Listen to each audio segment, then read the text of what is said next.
Hello, my name is Kyle. I spent the last week playing Mount & Blade 2, Bannerlord. And before I go into my opinions, I know I'm late to the party, but I'm so excited about Bannerlord. Disclaimer, I'm not responsible for any damage caused by butchering names, as I'm terrible with it. So, let's jump into it. Oh, by the way, if you like this video, you can reach out to me, you can write in the comments below, or you can always follow me at twitch.tv/Meezits, Monday, Wednesday, Friday, usually between 6 and 8 p.m.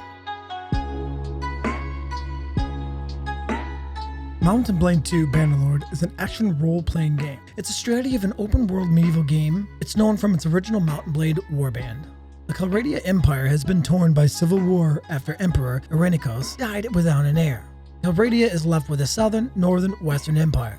With the southern empire, led by Regia, the widowed empress believes her daughter Ira is the rightful ruler. With the northern empire, they want the Senate to determine the new emperor. With the western empire, believing veterans should pick a new emperor. I suppose if you like Roman history, it can be relatable as the fall of the Roman Empire, left behind pieces and continued wars for years. But I'm no history buff.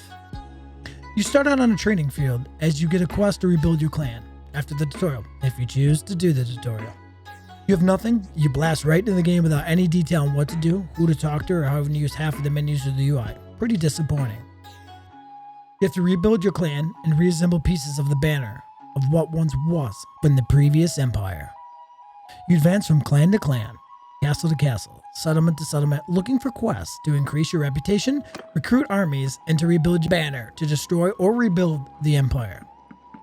Command your enemies and move through the land, destroying any enemies in your path, helping others, building and training an army. You and the might of your great armies to take castles, build siege engines, and storm the castle gates, moving into castles and pushing a ram to the gates of the castle as enemies lob arrows down on top of you like Lil Wayne making it rain.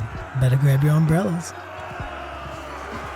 You join a kingdom, group armies to help move forward. You'll eventually be able to get your own kingdom and use the banner to unite a new kingdom with the old empire values or start your own.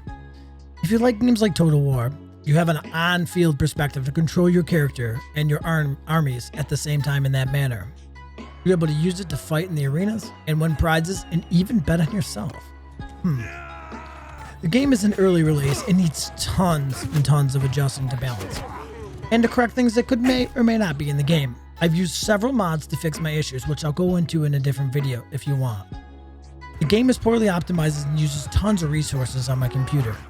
Assuming that the mods were an issue, it makes no difference. Medium to ultra graphics with little to no mods makes almost no difference.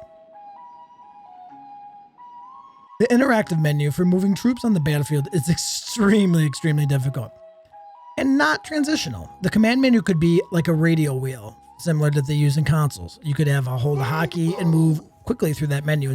Instead of doing all that, I use voice commands, which are in another video I'll be releasing very soon. Another issue, the horse rears up immediately when it takes damage, regardless of how fast it's going. It makes it almost impossible to charge anyone that actually wants to attack you, which is bizarre, so another mod.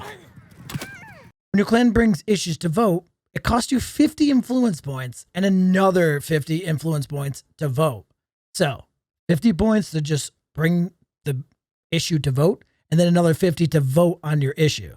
That's 100 total points, not 50. Now, hideouts. Hideouts are a little confusing, as that hideouts allow you to bring only 8 men with you. Hideouts are supposed to be get in, get out, but it's not a Tinder date. It's not wham, bam, thank you, ma'am, and then you're out the door. So, they need to fix this a little bit and make it a little bit more understandable. Like, for instance, maybe you should be able to select the guys before you enter the hideout, including your companions. Companions must come with you. So that means your top 8 guys only can come, and sometimes you fight up to 45 to 60 guys in one hideout. That makes it extremely difficult for you to fight and survive and duel the guy at the end. I will have a video later linking how the best ways to take out the hideout are. Building and training an army is nearly impossible to do efficiently or quickly. Besides fighting and later on, the troops can gain experience from points in your skill tree. They eventually fucking die before you can build an army. It's essential to get a mod to train your troops to help you build your army effectively, which is what I use. and it's absolutely amazing. So I don't like spending all the time rebuilding an army when I can train and then wait like 25 minutes for my army to become unwounded, which will be explained in another video. All your ally AI, just run infantry into battle regardless of position, army size, or strength of the army. Unless you command the entire army, it's extremely difficult to win outnumbered battles, even if you completely trump the other guy in training and your army tiers. For instance, 60% of the men are against you, 40% are you, 10% of the 40 is a friendly army. He just rushes in there and you have no control over it and dies. Well, you're 30% of the force. Probably not going to make it. That 10% makes a big difference in this point. One of my biggest gripes is you can look at the positioning of men's during sieges and place men's where you want, but you cannot look at the train before fighting men on the battlefield outside of sieges, which causes you, without strength of your men, to scrabble to gain a strategic advantage. And then sometimes you don't win because it just places you at a random spot. So, that being said, if you're willing to add mods to the game, like a Skyrim Fiasco, take a huge amount of time from the beginning to finishing your banner quest to get the game rolling. It's an absolutely amazing game with a lot of possibilities. I recommend you check it out and play it as you want to. Honestly, I've been having a blast. So, guys, thank you again for watching.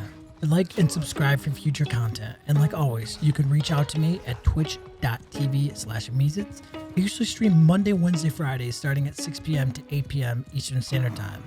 And you can always write in the comments below, so like and subscribe again. And thank you so much.